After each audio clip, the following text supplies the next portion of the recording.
Se tem uma coisa que deixa nós cientistas de cabelo em pé, são as fake news.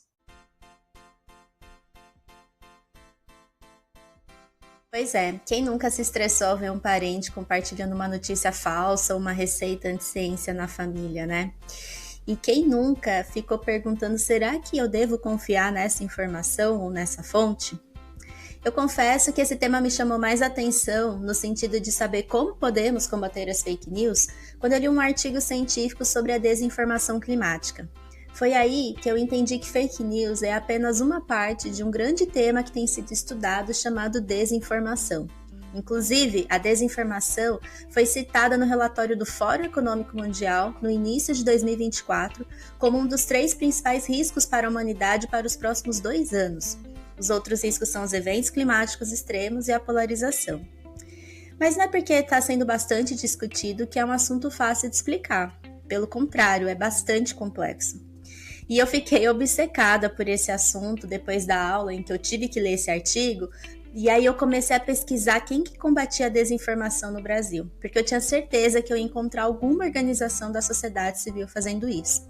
Aliás, para quem quiser saber mais, eu escrevi um texto no Substack, que é a plataforma que eu uso para escrever as newsletters, sobre a desinformação. Eu vou deixar o link aqui na descrição para quem quiser ler. E foi nessa pesquisa sobre as organizações brasileiras que eu encontrei o Desinformante e a Nina Santos. O caso da Nina foi muito engraçado, porque sabe quando você vê o perfil de alguém no LinkedIn ou no Lattes e você acha super interessante o que aquela pessoa faz e tem muita vontade de conversar com ela? Foi isso que eu senti quando eu vi o perfil dela no LinkedIn.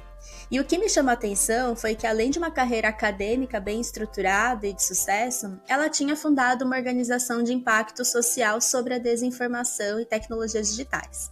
E aí, na hora, para mim, ficou claro que eu precisava entrevistar. A Nina Santos é jornalista, pesquisadora, especialista em comunicação social e fundadora do Desinformante, uma plataforma que produz informação confiável sobre desinformação. E ela também fundou a Lafia Lab, um laboratório de produção de pesquisa que tem como objetivo transformar as tecnologias digitais para construir oportunidades para um mundo mais justo. Na verdade, se você jogar o nome dela no Google, você já vai ver que ela é uma das principais pesquisadoras influentes sobre esse assunto. Falar sobre desinformação é falar sobre impacto social. Como a própria Nina diz na nossa conversa, é uma questão de democracia, sobre os nossos hábitos digitais, sobre o nosso cotidiano, é um problema estrutural e que demanda uma solução estrutural. Eu sou Isadora Matiello e você está ouvindo o Impacto Científico, um espaço onde a ciência e o impacto social caminham juntos. O episódio de hoje, a desinformação como causa de impacto social. Um bom episódio para você.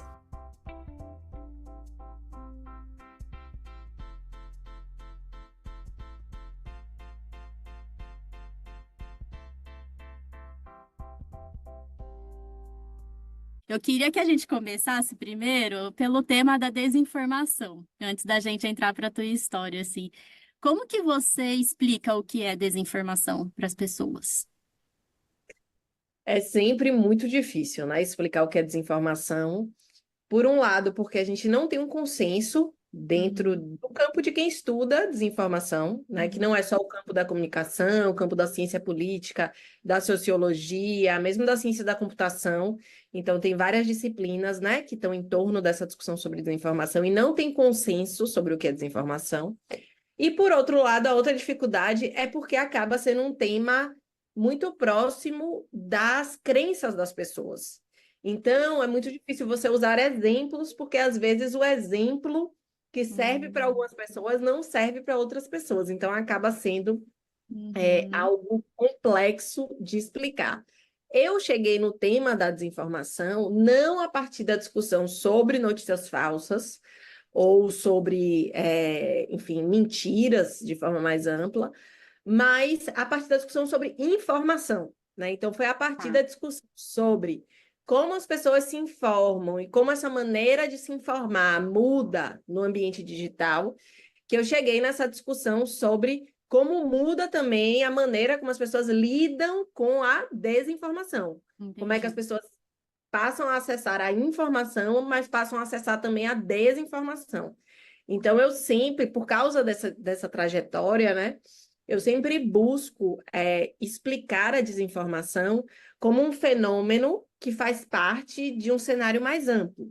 Ele faz parte de um cenário digital em que os hábitos de consumo de informação mudam, em que a forma como as pessoas se socializam muda, em que muitos dos nossos hábitos cotidianos mudam, e isso gera consequências positivas e consequências negativas. Consequências positivas do ponto de vista de inclusão, de que várias vozes hoje podem ser incluídas no debate público por causa dessas tecnologias digitais. Antes, quando a gente tinha só, sei lá, 5 canais de televisão e 30 emissoras de rádio, era muito mais difícil você conseguir ter essa pluralidade de vozes que se tem hoje. Então, a internet traz um lado positivo. Por outro lado, essa multiplicidade de fontes de informação também propicia a emergência desse fenômeno contemporâneo que são as fake news, né? Desinformação é um fenômeno antigo, já foi usado em muitos momentos como estratégia política mesmo, mas essa interação entre tecnologia digital e desinformação que gera, né, o que a gente tem hoje é um fenômeno novo. Então, é um pouco a partir desses elementos assim que eu tento abordar o tema da desinformação, mas sem uma definição muito concreta e definitiva, sabe? Não, sim, com certeza.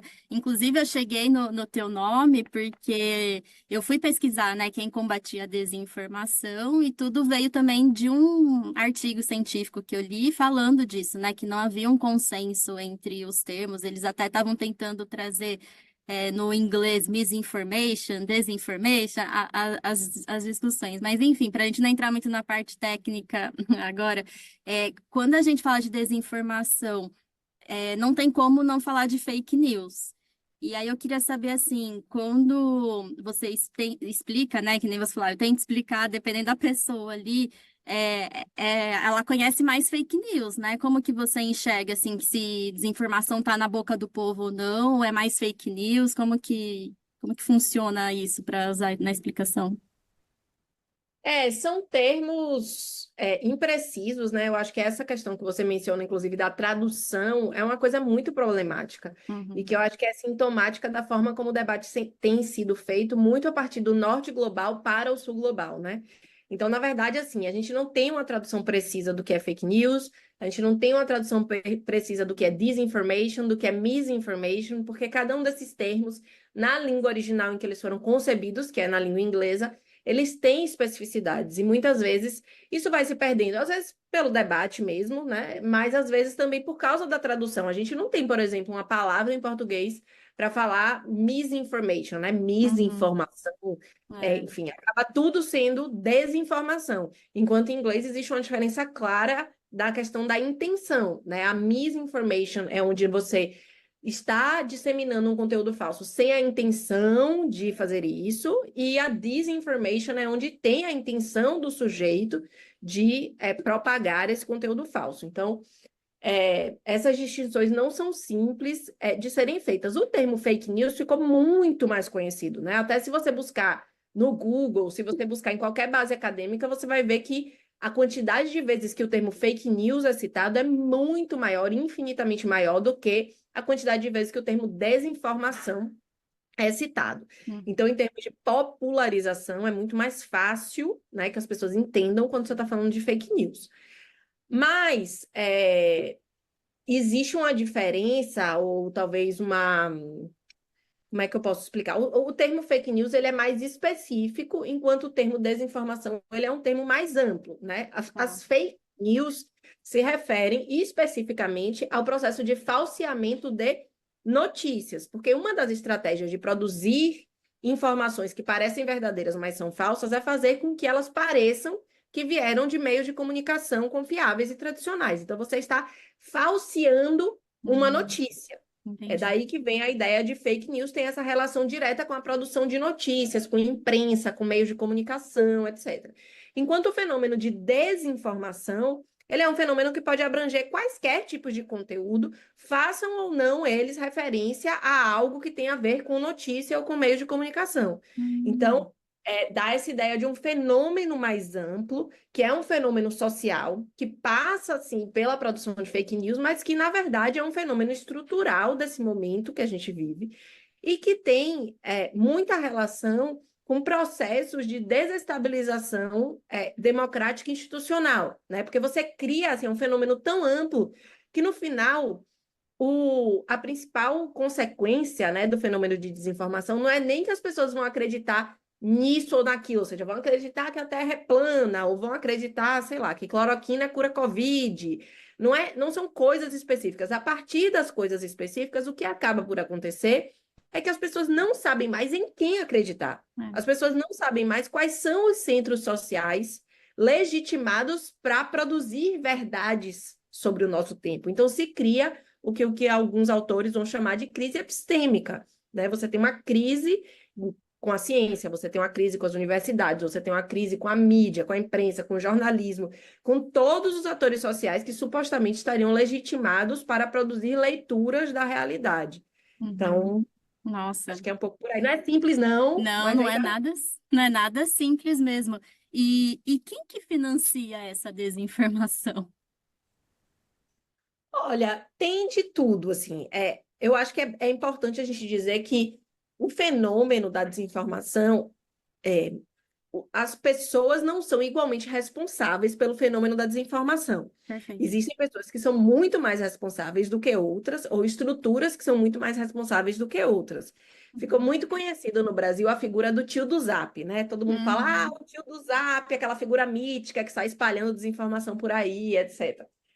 Essa figura, né, ou seja, um cidadão comum que às vezes recebe algo no WhatsApp e acaba repassando sem checar, ou, enfim, acaba acreditando em algo e repassa. Essa pessoa, né, ou seja, o arquétipo do que seria o tio do Zap, claro que essa pessoa ela tem uma responsabilidade em espalhar a desinformação e fazer com que isso se viralize, passando para mais e mais pessoas. Mas a responsabilidade dessa pessoa é completamente diferente da responsabilidade, por exemplo, de pessoas que têm altíssima visibilidade online, offline ou em espaços de poder.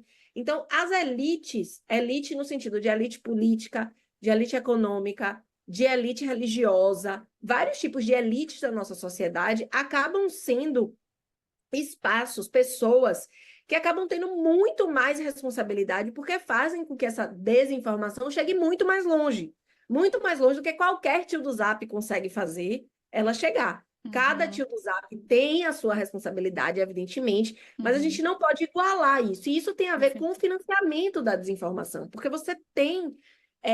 claro que não é todo mundo que passa uma informação falsa para frente, está recebendo dinheiro por isso, não é isso. Claro. Antes fosse, no meu ponto de vista, porque aí o problema era só acabar com o financiamento. O problema é que você vai criando leituras da realidade que são tão deturpadas que as pessoas ou passam a acreditar naquilo, ou mesmo que não acreditem, deixa de importar para elas se aquilo é verdade ou não, porque aquilo passa a fazer sentido dentro da forma como elas passam a ver o mundo. Então, aquilo simplesmente, vou passar e deve ser isso mesmo, pouco importa. Mas existem estruturas, sim, que são financiadas. E por que são financiadas? Porque a desinformação ela tem efeitos concretos. A desinformação não é só uma briga, uma disputa narrativa, né? Uma disputa de como a gente vai ler um determinado acontecimento. Não, a desinformação ela tem um efeito concreto, inclusive econômico, né? Então, por exemplo, na época da pandemia, quando se disseminou que cloroquina curava Covid, ao contrário do que todas as evidências científicas mostravam, isso não foi só uma disputa narrativa, isso fez com que o governo brasileiro investisse milhões em produzir cloroquina, enquanto esse dinheiro não foi, por exemplo, para a compra de vacinas. Ou seja, existe uma alocação de recursos para isso. Existem votos que se direcionam a partir dessas narrativas. Existe uma série de estruturas sociais que se movem a partir desses discursos. Então, as consequências são muito concretas, e exatamente por isso, os interesses por trás também são muito grandes, seja interesses políticos, seja interesses econômicos. Sim, sim. Nossa, é muito complexo mesmo, né? E o seu trabalho é de combate a essa desinformação, né? Então, como que funciona para combater? Eu sei que a gente pode, como sociedade civil, ter imagino, sei lá, algumas coisas para a gente se tocar, né? Para questionar, mas eu queria saber no seu trabalho, como que você faz para combater? Eu trabalho em algumas frentes, assim. Primeiro, eu sou pesquisadora Uhum. na universidade, então tem uma parte do trabalho que é uma parte de identificar o problema, né? Então, assim, não é um problema que permanece igual e não é um problema que está bem delimitado. Então, é preciso um trabalho constante de levantar dados, de analisar dados, de ver o que está acontecendo, de entender como é que novas facetas da tecnologia interagem com isso, por exemplo, inteligência artificial, que é uma nova faceta da tecnologia que se tornou mais acessível e mais popular aí, sei lá, nos últimos 12 meses, ou talvez até um pouco menos, né, a partir da inteligência artificial generativa. Então, tem um trabalho constante que é um trabalho de pesquisa mesmo, de acompanhamento do fenômeno, de conseguir identificar quais são os novos focos de problema e como é que a questão está se desenvolvendo. Depois, tem uma segunda frente de trabalho que tem muito a ver com o meu trabalho no Desinformante, né? Eu coordeno um site que se chama Desinformante, um portal multiplataforma, cujo objetivo é produzir informação confiável sobre desinformação, né? Então, é cobrir tudo que se relaciona à questão da desinformação do ponto de vista de uma pessoa não especialista. Então, fazer com que o debate sobre desinformação consiga chegar a pessoas que não estão a vida inteira, o tempo inteiro, discutindo desinformação, como no meu caso. Boa. Porque senão a gente acaba criando discussões que são muito nichadas, né? Você tem aquele vocabulário específico, você, enfim, pula 1000 etapas porque acha que todo mundo já entende do que você está falando. E esse é um problema social, é um problema da democracia, é um problema do nosso tempo, não é um problema de meia dúzia de pessoas interessadas em se dedicar só a isso, sabe? Então, eu acho que um dos grandes desafios do Desinformante é justamente tentar mostrar que a gente precisa agregar mais pessoas para ter consciência desse problema da desinformação e a gente precisa tratar esse problema da desinformação como um problema estrutural e não como um problema pontual. Ter um problema, reconhecer que a desinformação é um problema estrutural, significa também reconhecer que a gente precisa de soluções estruturais para isso, não vão ser soluções pontuais.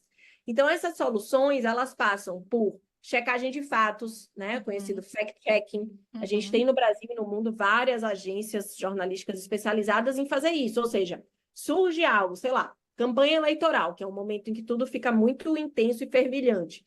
Surge a informação de que o candidato tal, a candidata tal, esteve em tal lugar, falou tal coisa, disse tal número, enfim, fez seja lá o que for. Esse processo de investigação, de ir atrás, de entender se aquilo de fato aconteceu ou não, é muito importante, mas também é muito insuficiente. Porque se a gente for checar todas as informações que parecem falsas que surgem, é enxugar gelo, a gente nunca vai dar conta de fazer isso. Então, é uma parte do problema. Existe uma outra parte que é educação midiática, ou seja, qualificar e capacitar as pessoas para que elas saibam lidar com essas tecnologias digitais, que elas entendam o que está por trás da estrutura dessas tecnologias, como elas podem, o que elas podem fazer quando elas recebem uma mensagem no WhatsApp, como checar uma informação, se elas estão recebendo no WhatsApp, como é que elas fazem para identificar quem mandou essa informação, será que é uma pessoa confiável, será que não é? Então, como é que faz para identificar um site falso, né? Então, tem isso tudo que passa um pouco por um processo de educação também. Tem uma outra parte do trabalho, e aí eu estou citando assim, só alguns, tá? Poderia aqui ficar horas, mas Imagino. uma outra parte do trabalho que é incentivar a produção de informação de qualidade. Ou seja, o espaço digital ele é gigantesco. A gente precisa ocupar esse espaço com informação de qualidade para que a gente diminua, digamos assim, o vácuo no qual a desinformação pode circular. Então, essa é também uma outra parte do trabalho. E a última que eu vou mencionar aqui, apesar de não ser a última das estratégias de combate, mas digamos assim, defender e ajudar a construir um processo de regulação de plataformas digitais. Hoje, no Brasil, a gente não tem uma regulação específica para as plataformas de mídias sociais e de mensageria. A gente também não tem uma regulação específica para a inteligência artificial.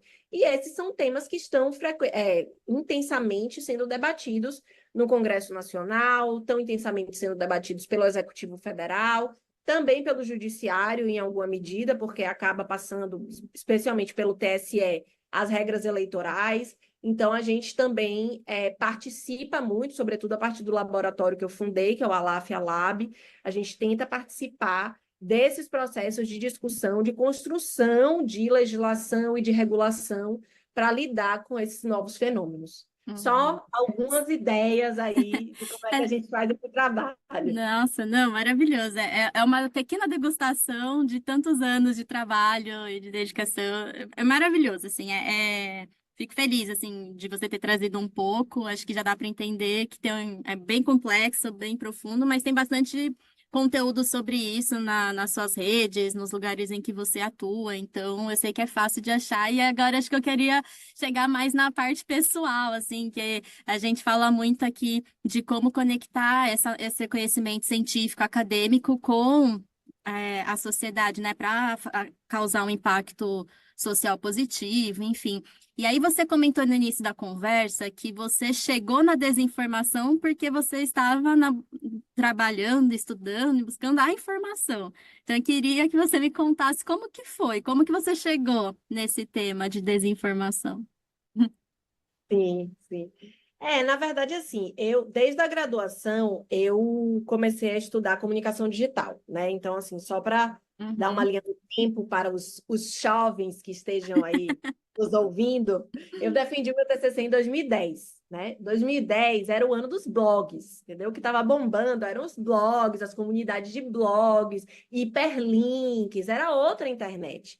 E foi a Uhum. partir daí que eu comecei a aprofundar os meus estudos de comunicação digital. Primeiro, tentando entender, nossa, o que significa a gente agora poder produzir informação e colocar no nosso blog? Não só a gente, ser humano comum, cidadã e cidadão comum, mas a gente também Estado, a gente também poder público, a gente também Uhum. empresas públicas. No caso, eu estudei o blog da Petrobras, né, no meu TCC.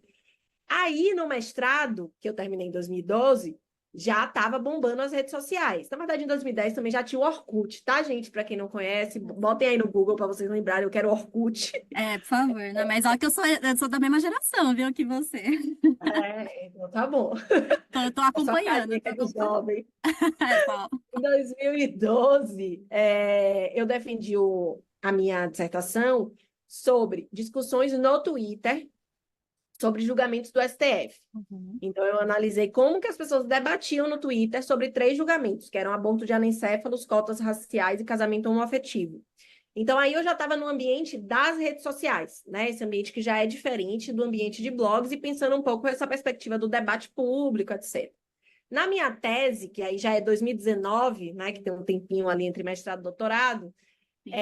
eu analisei como que o uso de mídias sociais nos protestos de 2013, nas manifestações de 2013 no Brasil, mudaram o cenário de comunicação.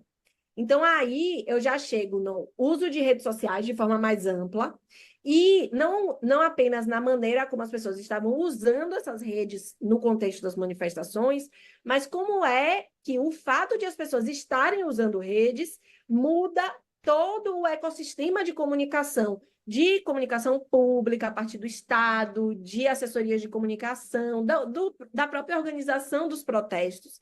Então, Uhum. essa visão um pouco mais sistêmica.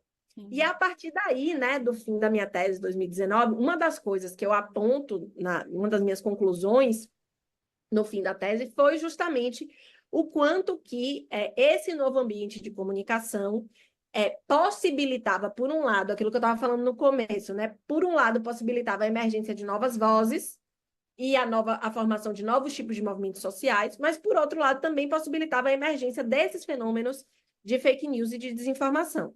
Então foi assim, um contínuo, né, desse caminho de acompanhar um pouco os impactos dessa tecnologia digital na democracia, que me levou até o fenômeno da desinformação. E aí, depois da tese, né, depois que eu defendi, eu comecei um pós-doc, enfim. E aí eu estudei e continuo estudando a maneira como as pessoas se informam nesses ambientes digitais. Porque hoje você tem uma multiplicidade de fontes de informação, você tem inúmeras fontes de informação, e as pessoas se informam de maneiras muito diferentes. Então, eu acho que a gente tem uma sobreposição de três camadas de decisão, digamos assim. Uma camada de decisão que tem mais a ver com gostos pessoais, né, opiniões, onde você se coloca, do que você gosta, o que você quer ler, o que você prefere, do ponto de vista individual, ainda que nunca seja plenamente individual, mas o mais individual possível.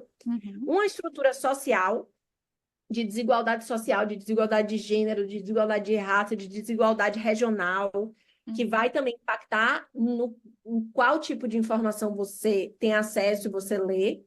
E uma terceira camada, que é a estrutura das plataformas, que também vão acabar incentivando ou desincentivando o consumo de determinados tipos de conteúdo.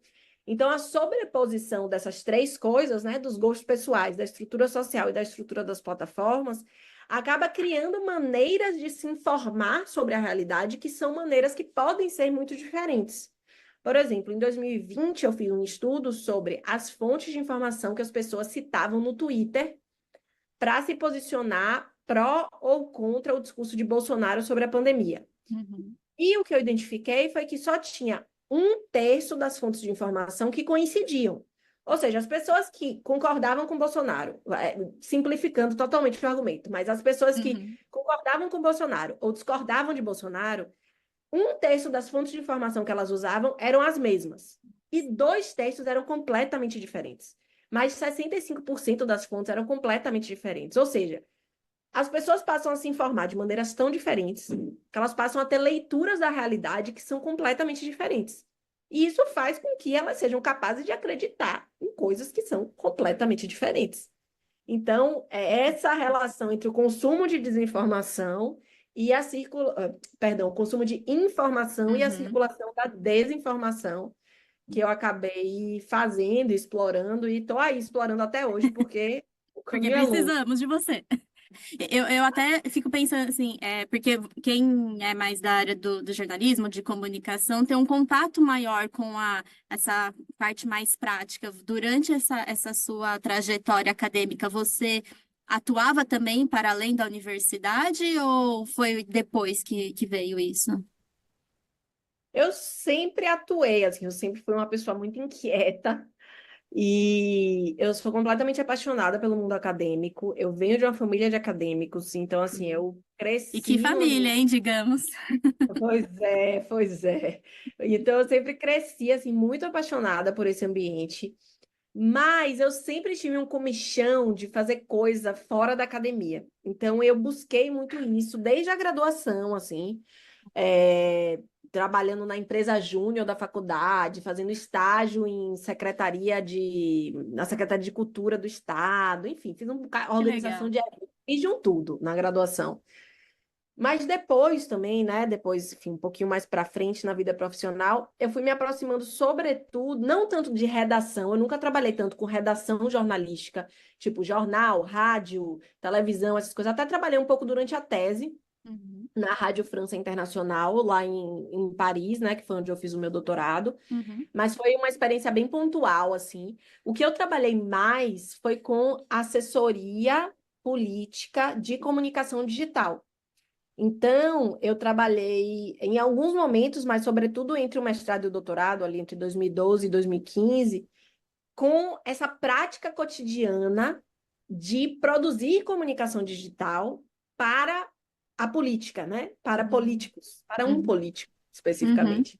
Então, isso, e foi a partir daí, inclusive, que surgiu a minha inquietação sobre as manifestações de 2013. Porque eu vivi o momento das manifestações de 2013 a partir desse lugar da assessoria política, né? E foi muito, muito curioso para mim. Foi a partir daí que eu desenvolvi o meu tema de tese, etc. Aí depois, né? Aí em 2015 eu resolvo voltar para fazer meu doutorado, porque eu já estava morrendo de saudade da academia. E aí volto, faço o doutorado até 2019. E quando eu volto para o Brasil, volto para Salvador. Enfim, retomo as coisas aqui, começa a pandemia. E aí é um momento que acho que tem dois movimentos, assim. Tem um movimento de a discussão sobre desinformação bombar, assim, estourar a boca do balão, não só por causa da pandemia, mas por conta do momento político que o Brasil estava vivendo, né, do posicionamento do governo brasileiro sobre a pandemia. Uhum. Por outro lado, também tem a coisa de ficar tudo online. O que Uhum. fez com que estar em Salvador ou estar em São Paulo, onde tudo acontece neste país, passou a fazer muito pouca diferença, dado que estava todo mundo preso em casa, fazendo tudo pela internet. Uhum. Então, esse também foi um momento em que eu acabei me conectando com muitas redes e com muitas iniciativas que estavam preocupadas com o tema da desinformação, tanto dentro da academia quanto a partir da sociedade civil, muita gente que não estava em lugar nenhum, na verdade, mas que naquele momento resolveu trabalhar sobre isso. E aí eu acho que essas conexões digitais foram muito importantes para eu acabar me envolvendo muito nesse mundo de sociedade civil, que desde então, sobretudo 2021, né, que é quando a gente funda o Desinformante, mas final de 2020, eu tenho estado bastante envolvida também. Nossa, sensacional. E aí, e como que foi? O que que te fez criar a Lafia Lab?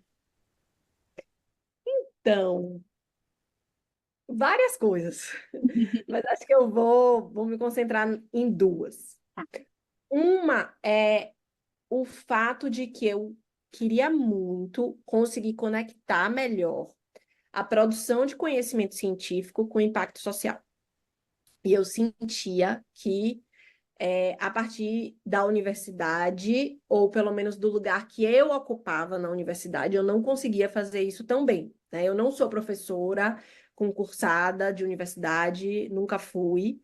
Eu estava, né, como pesquisadora em pós-doutorado na Universidade Federal da Bahia, que é uma universidade que tem um trabalho importantíssimo, inclusive de impacto social, mas eu sentia que eu não conseguia, né, digamos assim, fazer com que aquelas discussões que eu achava super importantes e super interessantes, que viravam artigos para periódicos 1A, que Uhum. viravam, enfim, debates super importantes nos congressos mais relevantes da área, que viravam livros coletivos organizados por grupos de pesquisa, enfim, todas essas coisas que contam muito para o mundo acadêmico, eu sentia que eu não conseguia conectar isso tanto com o dia a dia das pessoas, com a forma como as pessoas viviam, com o mundo fora desse linguajar acadêmico estrito sensu. E eu sentia muita falta disso. Então, o Aláfia é uma tentativa de tentar conectar essas duas pontas de maneira mais intensa. Perfeito. E um segundo motivo foi o de tentar colocar Salvador e a Bahia como um lugar forte de produção de conhecimento na área do digital, na área dos temas de ponta, né? Obviamente, existem várias instituições que fazem isso, inclusive a própria Universidade Federal da Bahia, entre outras, mas quando a gente vai para o mundo, sobretudo de sociedade civil, financiada por filantropia e coisas do tipo, é muito, muito, muito concentrado no eixo Sudeste. Então, eu tinha muita vontade de fazer algo aqui, até por um dilema pessoal, assim, tipo, eu fiquei 8 anos fora de Salvador, Uhum. morei 4 anos em São Paulo, depois 4 anos na França. Uhum. Voltei para Salvador por N motivos, entre eles porque eu adoro Salvador. Justo, É, justíssimo. pois é, né? Esse motivo basta, mas tem vários outros. Total. E aí eu tinha um dilema do tipo, o que eu vou fazer da vida? Assim, especificamente em 2019, era um momento em que quase não tinha concurso público, né? Era muito pouco. Então, e aí, o que eu vou fazer, né? Assim, fiz meu doutorado em comunicação, e aí? E agora? Vou para Uhum. São Paulo de novo? Vou ter que ir para São Paulo procurar emprego, seja na sociedade civil, seja numa organização internacional, seja porque tem mais oportunidades de concurso, porque tem mais universidades, etc. E aí, nesse dilema, né, foi fortalecendo em mim a visão e a vontade de fazer algo em Salvador, a partir de Salvador. E eu fui vendo o quão necessário isso é, assim, eu ouço milhares de vezes quando eu falo, organização em Salvador, vocês fazem trabalho local, vocês fazem trabalho comunitário? Aí eu falo, a gente faz, mas a gente faz um trabalho global também, sabe? Porque, assim, trabalho global não se faz só a partir de Nova York, ou de São Paulo, ou de Tóquio, né? Se Uhum. faz a partir de Salvador também. Cada pessoa olha o mundo a partir do lugar que está. Ninguém olha o mundo a partir do mundo, né? É. Então, eu acho que foi um pouco por isso. Nossa, muito, muito inspirador, bonito, assim. Depois quero até uns conselhos. Mas voltando para esse momento, né? Então tá, eu vou criar então o meu lugar onde eu posso produzir ciência com impacto social no lugar de onde eu nasci, de onde eu vim, com esse ponto de vista. Qual que foi o primeiro passo? Você sabia como era montar uma organização de impacto social? Que tinha que ter mais uma pessoa ali no estatuto? Como que foi isso para você? Sabia nada, Isadora. Nada. Um total de nada, assim, eu sabia. Até os Foi, termos, né? É outra parte é, do jogo, do videogame, né? Que tem que ser explorada, né? nossa, total, total. Olha, foi assim, o primeiro passo foi juntar com mais dois colegas da universidade que estavam comigo como pesquisadores e a gente começou a construir essa ideia juntos. Então, pensar um pouco, gente, mas faz sentido isso? Quais são os temas que a gente vai trabalhar? Vamos levantar. Existem outros no Brasil. Que outros centros são esses? O que é que eles fazem? Como é que eles se financiam? Como é que eles se organizam? Então, a gente fez um pouco uma pesquisa de campo, que é o que a gente sabe fazer, pesquisa, Exato. para entender, né, o que já existia. E aí, eu contei com uma assessoria luxuosa do meu companheiro, que é empresário, né? Não trabalha com organizações da sociedade civil, mas trabalha com empresas e tal. Uhum. E eu lembro que ele me falou assim, eu falei, meu Deus, mas tipo assim, como é que você começa, né? Assim, como é que Como eu abro dá meu o primeiro passo? CNPJ, né?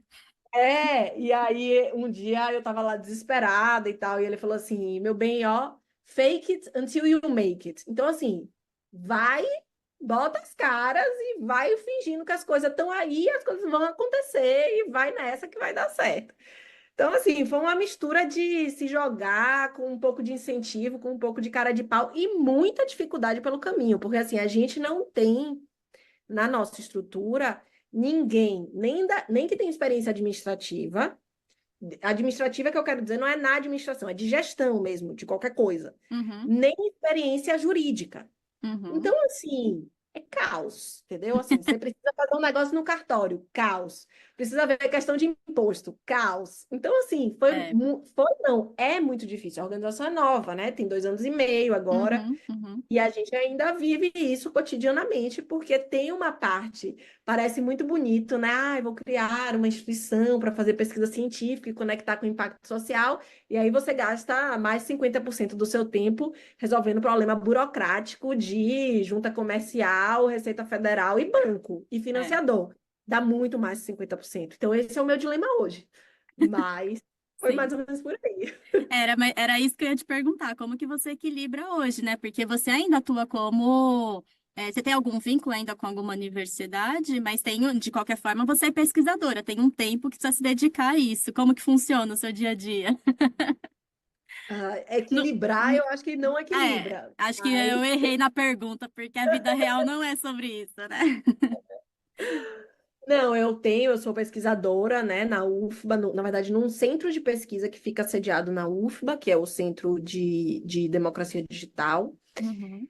mas eu não tenho uma rotina, assim, né, dentro desse centro, mas, de fato, eu tento dividir a minha rotina entre uma parte mais de pesquisa e formulação e uma parte mais de gestão, execução, reunião, porque, assim, chegou uma hora que eu via, gente, eu estava fazendo reunião de 8 da manhã às 8 da noite, Nossa. não tinha tempo para pensar nada, entendeu? Nada. Eu falo, esses dias eu neguei, me chamaram para participar de um evento, eu falei, eu não vou, sabe por quê? Porque eu não tenho nada para falar. Eu não tenho tempo para pensar, eu não aguento mais me ouvir falar as mesmas coisas. Eu acho isso muito ruim, me faz muita falta, Uhum. esse tempo da formulação.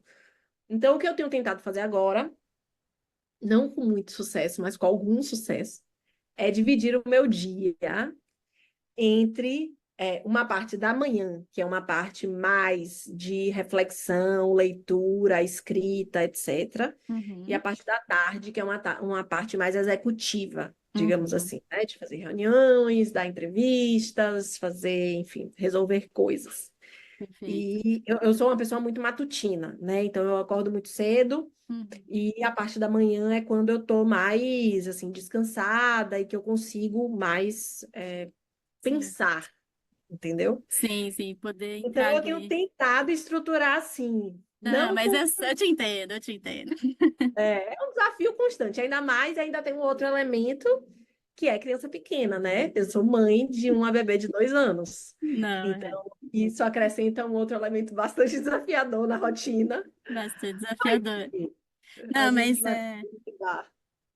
não, com certeza, assim, e eu sei que, nossa, é uma jornada solitária, por mais que tem mais time, né, na Lafia Lab, mas a gente fica com essa pilha, né, na cabeça, e sempre tá pensando, e tem a família, tudo, mas eu sei que não é fácil todos os dias, mas é muito gostoso de te ouvir, então eu só queria deixar aqui, só pausado isso, porque é inspirador e é bom ver essas histórias, né, ainda mais quando a gente tem esse ciricutico de se perceber que, poxa, eu também quero atuar fora ali da academia, ou amo academia, amo produzir esse tipo de conhecimento, mas também quero traduzir isso para fora, é muito legal.